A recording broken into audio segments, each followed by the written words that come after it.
I stood in our kitchen, frozen, as Jordan's cheerful whistling drifted down from upstairs.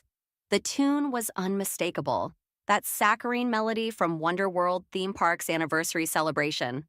The same park he claimed to despise. The same celebration he'd missed due to his critical business meeting in Seattle last month. My name is Paisley, and I've spent the last 3 months living in my in-laws' oversized Victorian house, surrounded by judgmental stares and passive-aggressive comments about everything from my career choices to the way I load the dishwasher. But right now, that stupid theme park jingle was drowning out everything else. "Morning, sweetheart." Jordan bounded down the stairs, his hair still wet from the shower. He kissed my cheek, leaving a damp spot that made my skin crawl.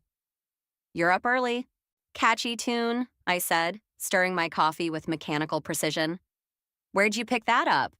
His movement stuttered for just a fraction of a second as he reached for the coffee pot. "Oh, probably from a commercial or something." I pulled out my phone, scrolling through my social media feed while he rattled on about his upcoming business trip.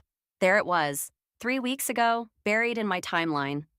A photo of Wonderworld's grand anniversary celebration, complete with fireworks and that damn song playing on repeat for 12 hours straight. "Mother wants us to join them for dinner tonight," Jordan said, adjusting his tie in the reflection of the microwave. "She's making her famous pot roast. The one she knows I can't eat because of my allergies." I took another sip of coffee. "How thoughtful." "Paisley, please, she's trying." "Is she? Like you're trying to remember where you heard that song?" His phone buzzed. He glanced at it, and something in his expression shifted. "Listen, I need to head out early. Big presentation today." I watched him gather his things, noticed how he angled his phone away as he typed out a response. "Break a leg," I said, the words tasting like ash in my mouth. The moment the front door closed, I was on my laptop. It took less than 5 minutes to find the post, a photo of Jordan at Wonderworld, his arm around a gorgeous blonde. The caption read, "Best weekend ever with my love. Yard Wonderworld, Najgar anniversary, nature blessed," posted by Chloe Wilson. My mother-in-law's heels clicked against the hardwood floors. "Paisley, dear, you really should dress before noon. It sets a poor example." I closed the laptop, fighting the urge to throw it across the room. "Sorry, Lorraine. I was just checking some work emails." She pursed her lips. "Well, I hope you'll make an effort for dinner tonight. Harold's bringing his golf partner and his wife." "Actually, I'm not feeling well. Maybe another time." "Jordan already confirmed you'd both be there." Her tone left no room for argument. 6 o'clock sharp." As she clip-clopped away, I reopened the laptop. Chloe Wilson's profile was public, filled with photos of her and Jordan at restaurants, parks, movies, places he'd been too busy to take me. Their relationship timeline matched perfectly with his increased business trips. My phone lit up with a text from Jordan.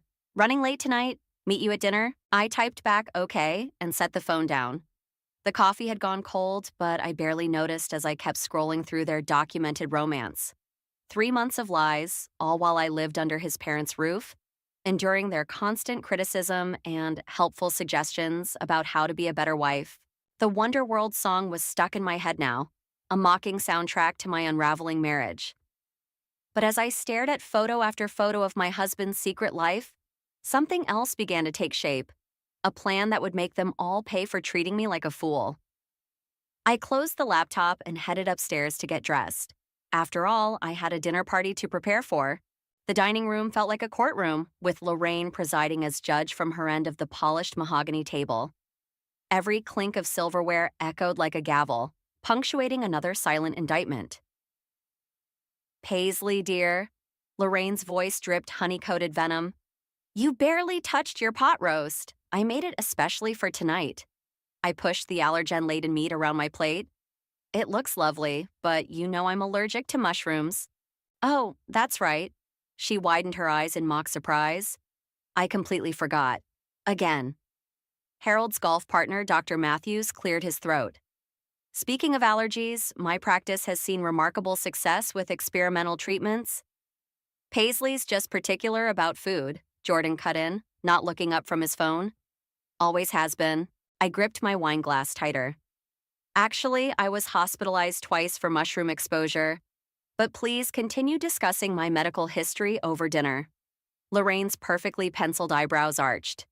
There's no need for that tone, dear. We're all family here. Family. Right. The same family that watched me struggle with boxes when we moved in, commenting on my peculiar organization system instead of helping. The same family that knew about Jordan's business trips and said nothing. Jordan, I said, setting down my fork. Speaking of family, when were you planning to tell everyone about the transfer? His head snapped up from his phone. What transfer? The one you mentioned last week, to the Seattle office? The lie rolled off my tongue, smooth as silk. You seemed so excited about it. Color drained from his face. That's not... Seattle? Lorraine's voice sharpened. Jordan, you never mentioned... Because there is no transfer, he said quickly. Paisley must have misunderstood. Must have, I agreed, taking another sip of wine. Just like I must have misunderstood about Wonderworld. The room went deadly quiet. Harold's wife, Margaret, suddenly became very interested in her napkin. Wonderworld, Dr. Matthews asked. Isn't that where your new girlfriend works, Jordan? The blonde one?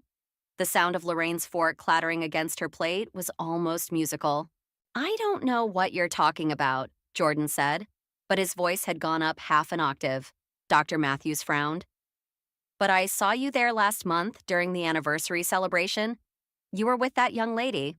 What was her name? Chloe. That's impossible, Lorraine interrupted. Jordan was in Seattle that weekend, on business. I stood up slowly, my chair scraping against the hardwood floor. Funny how Seattle keeps coming up, isn't it? Almost as funny as that Wonderworld song you were whistling this morning, Jordan. The one from the anniversary celebration you missed. Paisley, Harold's voice carried a warning. This isn't the time or place. When is the time, Harold? When Jordan's finished playing house with his girlfriend? When Lorraine's done pretending she doesn't know about it? Or maybe when you're done covering for him at the country club? Jordan's phone buzzed. The preview message flashed across his screen. Miss you already, baby. Can't wait for... Excuse me, I said, dropping my napkin on the table. I seem to have lost my appetite. Must be all the mushrooms. Or maybe it's the lies. They taste about the same. I walked out of the dining room, past the family photos lining the hallway. Perfect poses hiding perfect lies. Behind me, I could hear Lorraine making excuses to their guests, Jordan's stammered explanations, Harold's dismissive huffs, but it was Dr. Matthews's voice that followed me up the stairs. Didn't know you were married, Jordan. Does Chloe know? In our bedroom, their guest room, I opened my laptop and started typing an email to Chloe Wilson. Subject line, there's something you should know about Jordan Adams.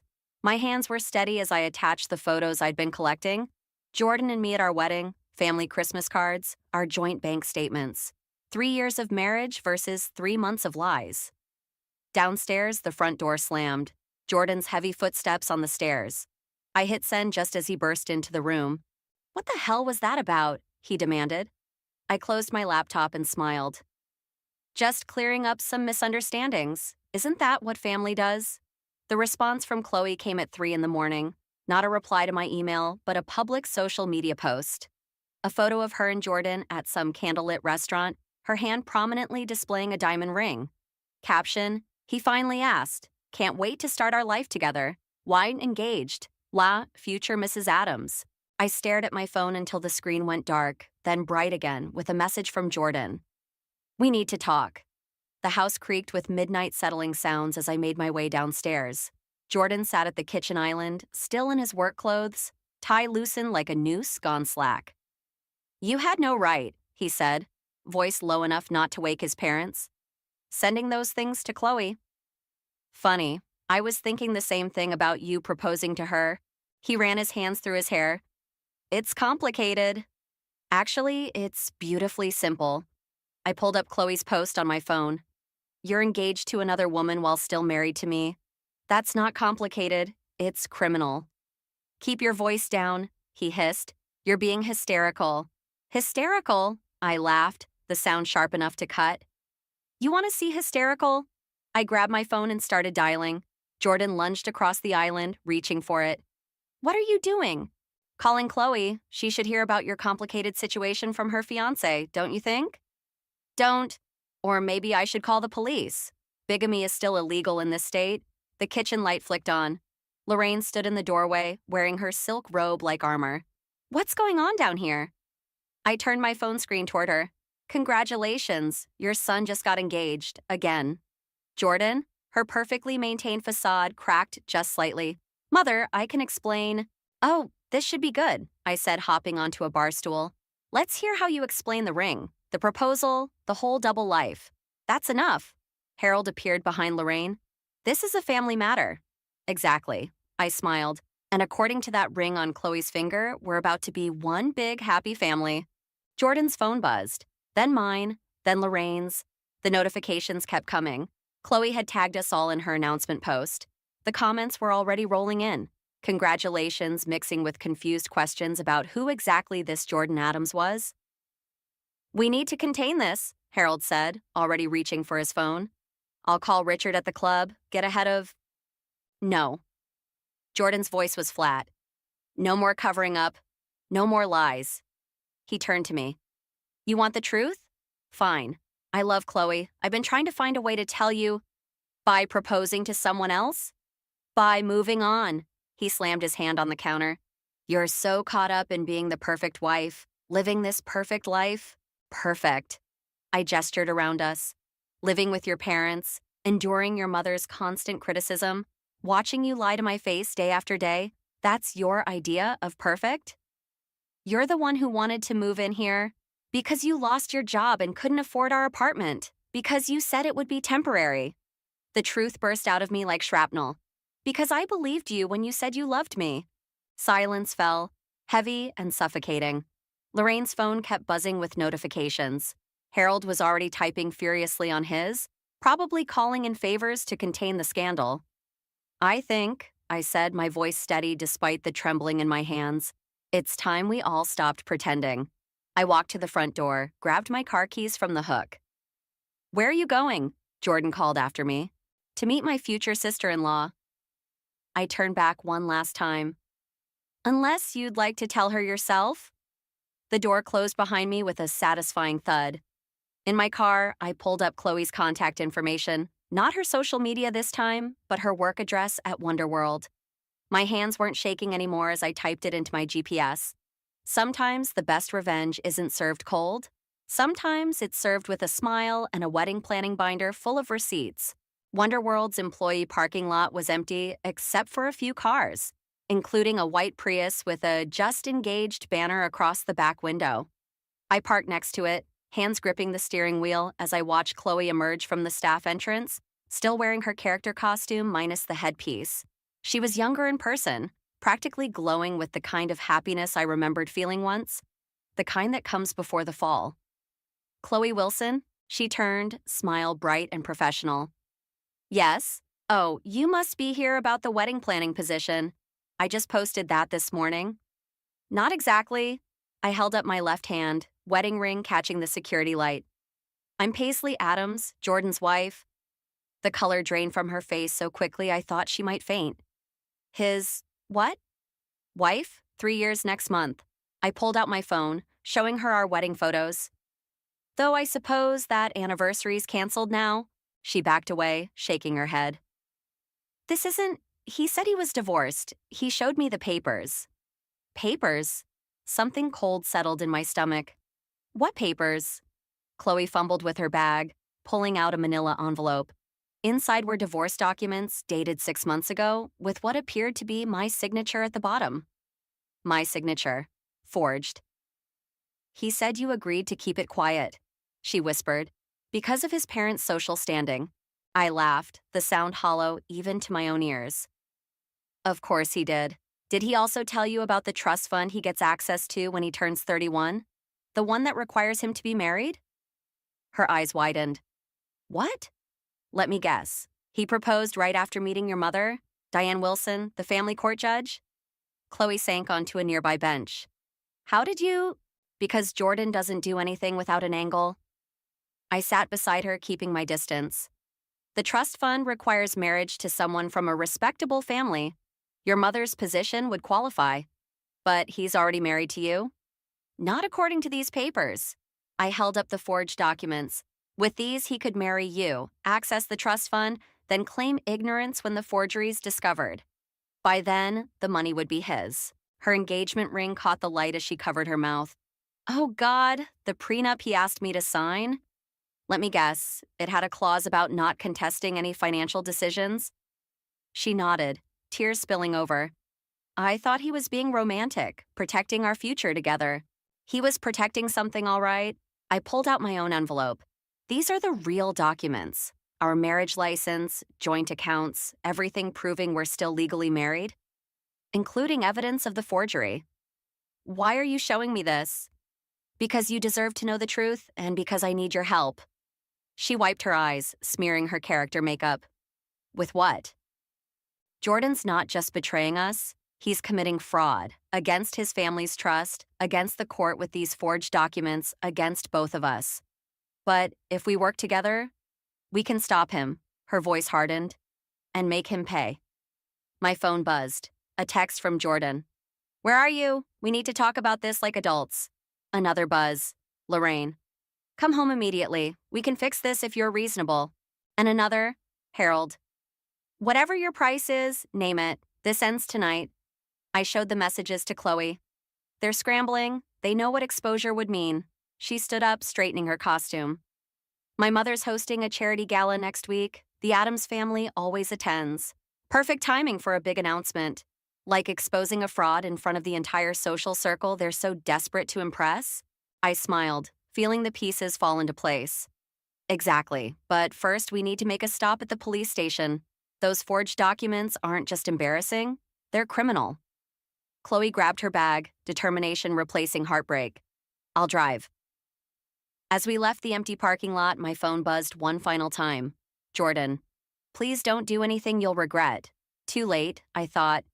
The only thing I regretted was not doing this sooner. Detective Sarah Chen spread the documents across her desk, her expression unreadable as she examined the forged divorce papers. This is thorough, professional work. Like someone who's done it before? I asked, watching her face for any reaction.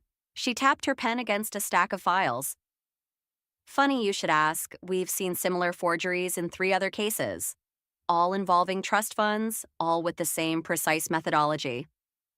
Chloe leaned forward. Other cases? All dismissed. Detective Chen's mouth tightened. The victims suddenly became uncooperative.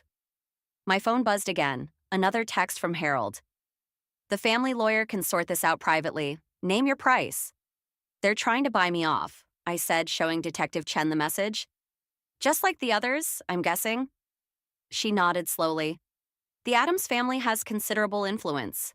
These cases tend to disappear.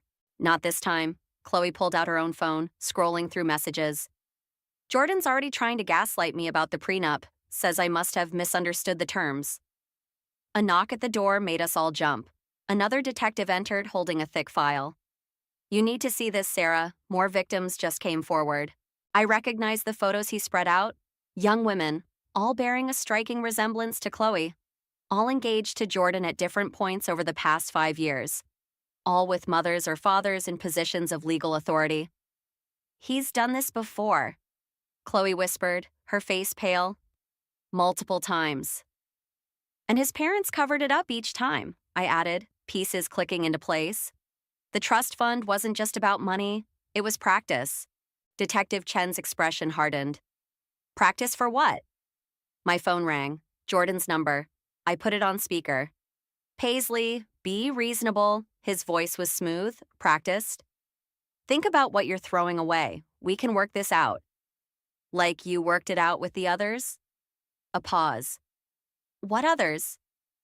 The other women you engaged to defraud their families. How many were there, Jordan? How many times did Mommy and Daddy clean up your mess? You're being hysterical. His tone shifted, harder now. Detective Chen can't help you. She's tried before. Chloe gasped. Detective Chen's eyes narrowed. Is that a threat? I asked, my voice steady despite my racing heart. It's a reality check. You have 1 hour to drop the charges and come home. After that? He paused. Well, accidents happen. The line went dead. Detective Chen was already moving. We need to get you both to a safe house. Now. No, I said, an idea forming. The charity gala, it's tomorrow night. Absolutely not, Chen started, but Chloe cut her off. All the victims will be there, she said, catching my meaning. Their families too. The entire social circle that helped cover this up. It's too dangerous, Chen argued. He's escalating. Exactly. I pulled out my invitation, and for once we know exactly where he'll be, with witnesses, with evidence, with everyone who helped him get away with it. My phone buzzed one final time. A message from Lorraine.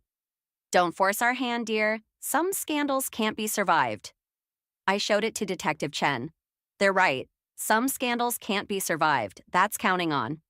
She studied the message, then looked at the photos of Jordan's previous victims. Finally, she nodded. We'll need backup in place, and you'll both wear wires. One condition, I said, picking up the forged divorce papers. We do this my way. No arrests until everyone sees exactly who they've been protecting. Chloe touched her engagement ring, then slowly slipped it off. Time to give Jordan the proposal he deserves. Outside the police station, thunder rolled across the sky. A storm was coming. Perfect weather for what we had planned. You realize, Detective Chen said as we left, this could backfire spectacularly. I thought of all the women in those photos. Of Chloe. Of myself. That's what they're counting on, but they forgot something important. What's that? Hell hath no fury like women scorned, especially when they work together. The charity gala glittered with false promises and practiced smiles. I adjusted my wire for the 10th time, watching Jordan work the room with Chloe on his arm. Detective Chen's voice crackled in my earpiece. All units in position, wait for my signal. Lorraine intercepted me before I could reach the stage. I warned you about forcing our hand.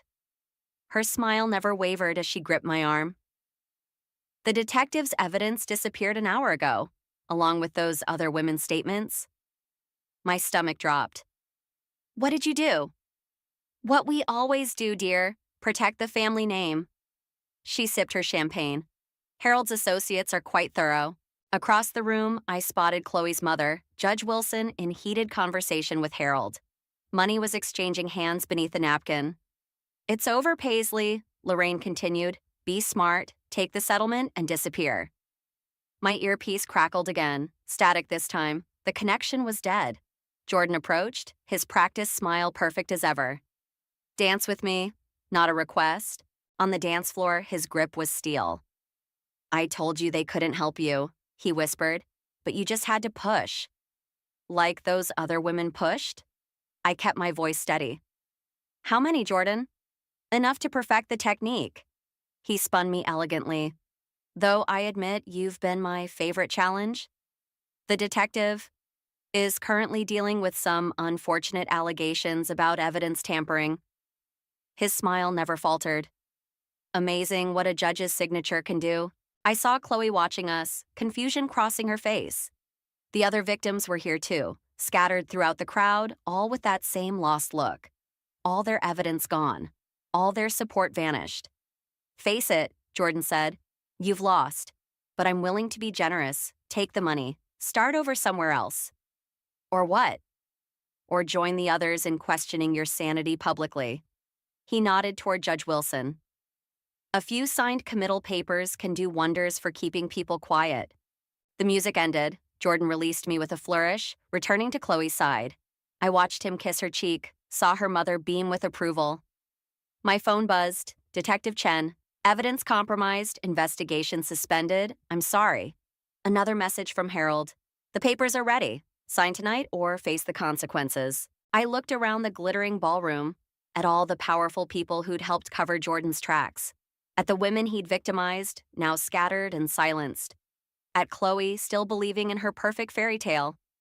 My hand brushed the USB drive in my clutch, the one containing every document, every photo, every piece of evidence I'd gathered.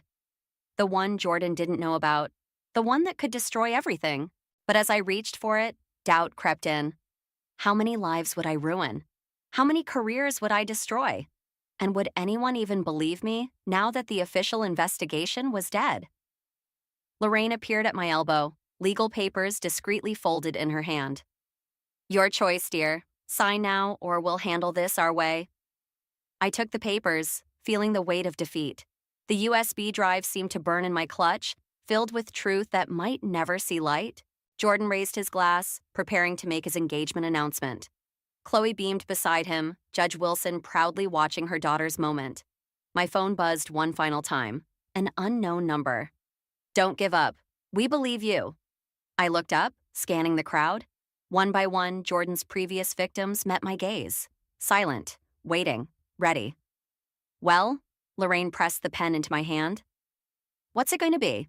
I took the pen, feeling its weight, the weight of truth against power, of justice against influence, of one voice against a chorus of lies. You're right, I said, gripping the pen tighter. It's time to make my choice. The stage microphone stood empty, waiting. Jordan was about to speak. The moment of truth had arrived, and I had to decide. Take the money and run or risk everything on one final, desperate play. The pen hovered over the papers as the room held its breath. I snapped the pen in half, letting the ink stain the settlement papers black. Actually, I have a better idea. The USB drive connected to the gala's presentation system with a soft click. Behind me, Jordan's voice rang out. If I could have everyone's attention? Yes, I said, turning to face the crowd. Let's get everyone's attention. The first photo filled the massive screen. Jordan and his first victim, Sarah Mitchell, at their engagement party 3 years ago. Then the second, Jordan and Rebecca Torres, 6 months later. Then Amanda Chen, each photo accompanied by bank statements, forged documents, proof of payoffs. What is this? Judge Wilson's voice cut through the shocked murmurs. Your daughter's future, I said, advancing to the photos of Jordan and Chloe. Unless we stop it now. Jordan lunged for the laptop, but Sarah Mitchell, now standing beside me, blocked his path. Remember me, Jordan, or did the settlement check help you forget? Security, Harold bellowed, but no one moved. The guards were all women, all wearing familiar expressions of quiet rage. Funny thing about hiring the same security company for every event, I said. These women have seen everything, heard everything, and they're done being silent. Lorraine's perfectly manicured hands shook as she reached for her phone. I'm calling our lawyer. The one who helped forge those divorce papers? Rebecca Torres stepped forward, legal documents in hand. He's already talking to the FBI. Jordan's mask finally cracked. You can't prove anything. It's your word against... Against what? Amanda Chen emerged from the crowd, Detective Chen beside her. Against the evidence we've been gathering for years? Against the testimonies we've been recording? Against the money trails we've been tracking? All those women you silenced? I advanced on Jordan as the screen filled with more photos, more evidence. They never went away. They were waiting, watching, building a case you couldn't bury. Chloe stared at the screen, at the parade of women who looked so much like her. Mom, she turned to Judge Wilson. Did you know? The judge faltered, the weight of her complicity finally showing on her face. She knew, Harold said quietly. They all knew. It was easier to pay than face scandal. Not anymore, Detective Chen's voice carried across the now silent room. Jordan Adams, you're under arrest for fraud, extortion, and criminal conspiracy. As officers moved in, Jordan made one last desperate play. Paisley, please, we can still work this out. I'll give you anything. That's your problem, Jordan. I held up my broken wedding ring. You think everything has a price, but some things, like dignity, justice, truth, those aren't for sale. The officers led Jordan away as Lorraine collapsed into Harold's arms, their carefully constructed world crumbling around them. Judge Wilson stood frozen, her career and reputation dissolving with each damning photo on the screen. Chloe approached me slowly, tears streaming down her face. I'm so sorry, I didn't know. Neither did I said softly. But now we both do, and that's worth more than any settlement. The other women gathered around us, a circle of survivors turned warriors. Sarah squeezed my hand. Thank you for finishing what we started. No, I looked at each face, each story, each triumph. Thank you for showing me I wasn't alone. As Jordan disappeared into the police car, the Wonderworld theme song began playing over the speakers, a final, ironic tribute to the happiest place on earth. But this time, the melody didn't hurt. This time, it sounded like freedom.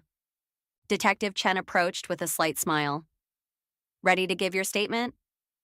I looked around at the shattered remains of the Addams family's influence, at the women standing tall in their truth, at Chloe wiping away her tears and standing straighter. Yes, I said, stepping forward. I think we all have quite a story to tell. Behind me, the screen displayed one final image, all of us together, united not by victimhood, but by victory. The Addams mansion looked smaller as I packed the last box into my car. 3 months of living here, and all I had to show for it was 2 cardboard boxes and a stack of court documents. Through the window, I could see Lorraine arranging flowers in the kitchen, her daily ritual of maintaining appearances while her world crumbled. Harold's golf club still stood by the door, gathering dust since the country club quietly revoked his membership. Need help with those? I turned to find Chloe on the driveway, looking different in jeans and a simple sweater. No more princess dresses or perfect makeup. Thanks, but I've got it. I closed the trunk. Shouldn't you be at work? Quit Wonderworld, she smiled slightly. Turns out playing pretend isn't really my thing anymore. The irony wasn't lost on either of us. My phone buzzed. Another message from Jordan's lawyer about the divorce proceedings. Delete. The criminal case would handle everything now. Sarah called, Chloe said, referring to Jordan's first victim. She's starting a support group, for all of us. She hesitated. Will you come? I'm not sure I belong there. I didn't lose money like the others. No, you lost something worse. She touched my arm. You lost trust. We all did. Judge Wilson's car pulled up to the curb. Chloe tensed, then straightened her shoulders. That's my ride. Mom's taking me house hunting. Small apartments only this time. Progress. Baby steps. She hugged me quickly. Thank you for stopping me from becoming another story in his collection. As Chloe walked away, Detective Chen's words from the arraignment echoed in my head. Sometimes revenge isn't about destroying someone. Sometimes it's about saving someone else. The front door opened. Lorraine stepped out, perfect posture intact despite everything. I suppose this is goodbye then? Suppose so. She smoothed her already smooth skirt. We did what we thought was best, protecting the family name. Wasn't worth destroying other families. I met her gaze. But you know that now, don't you? Her facade cracked, just slightly. We all pay for our choices, dear. Some of us just pay later than others. Inside, a phone rang. Probably another reporter wanting a statement about Jordan's case. Or another victim coming forward.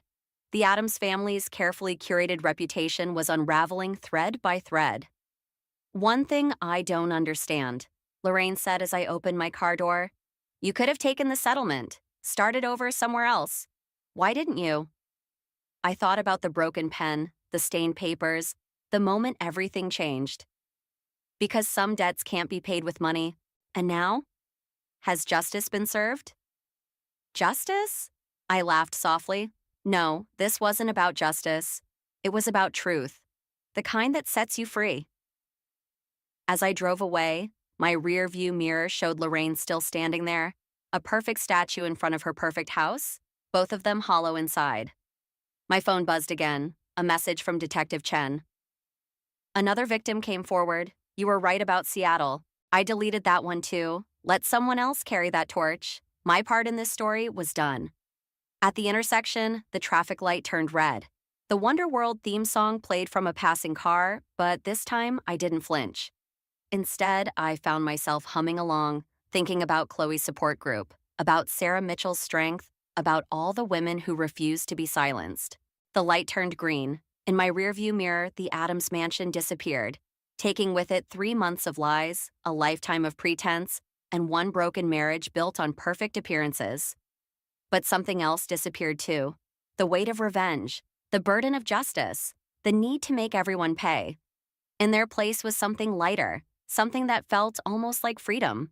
I turned onto the highway, leaving behind the mansion, the memories, and the melody that started it all. Ahead lay an open road and an unwritten story. This time, I'd write it myself.